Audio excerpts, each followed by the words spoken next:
God is already at work bringing about your desire. So think about it. The fastest way to your desire is in cooperation with that work that God has already begun. All other effort is a distraction, misplaced effort that is actually a double-edged sword. It not only robs you of the enjoyment of your life by filling every void with fruitless work, it also may cause you to miss seeing the opportunities that you should actually be pursuing. In one organization I worked with, we had a weekly staff meeting. The meeting usually went like this. We'd go around the room and each team member would bring up challenges we were facing from the past week, and then we worked together in the meeting to solve them. Over time, the meetings became more and more frustrating as we'd bring up the same problems over and over and over with little improvement to show. Maybe you've been a part of some meetings like this.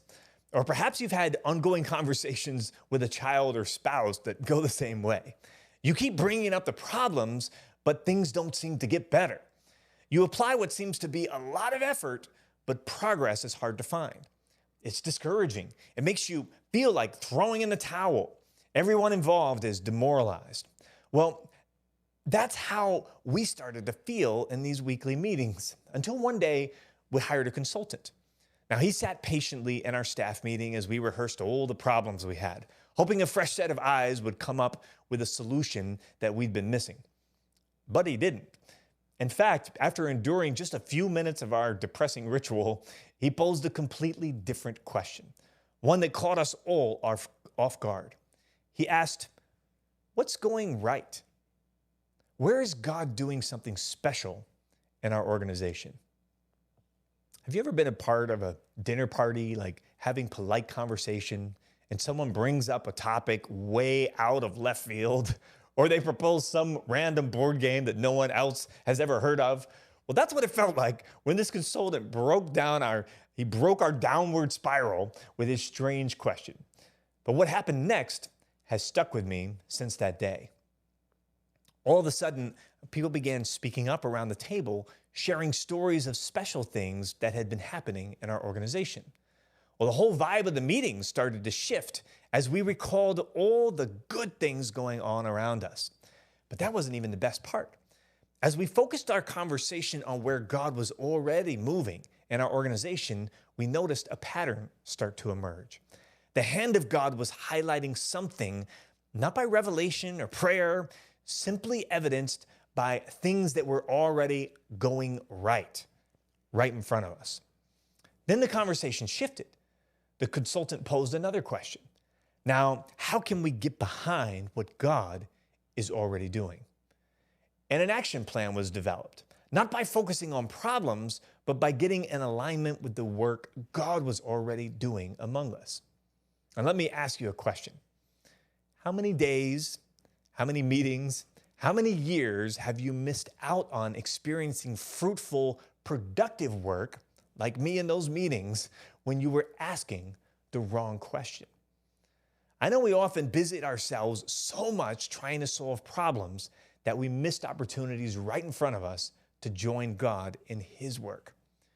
The Apostle Paul and Barnabas were in a city called Lystra when they came across a man with crippled feet. He had been that way since his birth, and he had never walked, but a miracle was about to take place. Just before that happened, though, the book of Acts says that Paul looked at the man and realized he had faith to be healed. Well, seeing that, Paul called to him in a loud voice and said, "Stand up!" And the man jumped to his feet and started walking. Well, the story begs the question, what does it look like to have faith to be healed? Of course, this is not an isolated occurrence in Scripture. We see it when Jesus heals blind Bartimaeus and when he cures the woman with the issue of blood. He often says, "Your faith has made you well," or "Be it unto you according to your faith." So receiving your desire in the material world requires faith.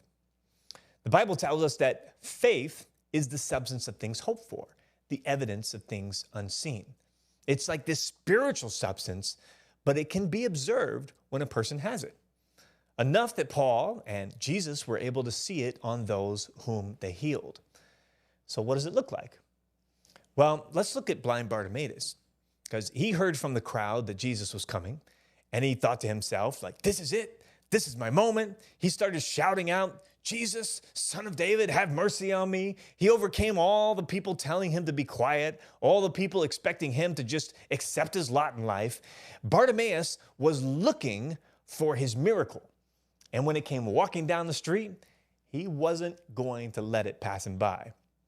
A person who has faith to receive their desire is a person who has seen their desire clearly in the immaterial world and is actively looking for its manifestation. They are ready to act when they see their desire approaching. That's what a person of faith looks like. So let me ask you another question. You're holding a vision in your heart. You've seen it in the spiritual realm. You've made your declaration. Are you going to let it pass you by? Or are you going to show up every day actively waiting, looking for those first sprouts to show themselves so that you can spring into action? I hope this episode has been a benefit to you. And if so, make sure to like and subscribe so you can get more videos just like this one to help you in your success journey. Have a great week, and I'll see you in the next episode.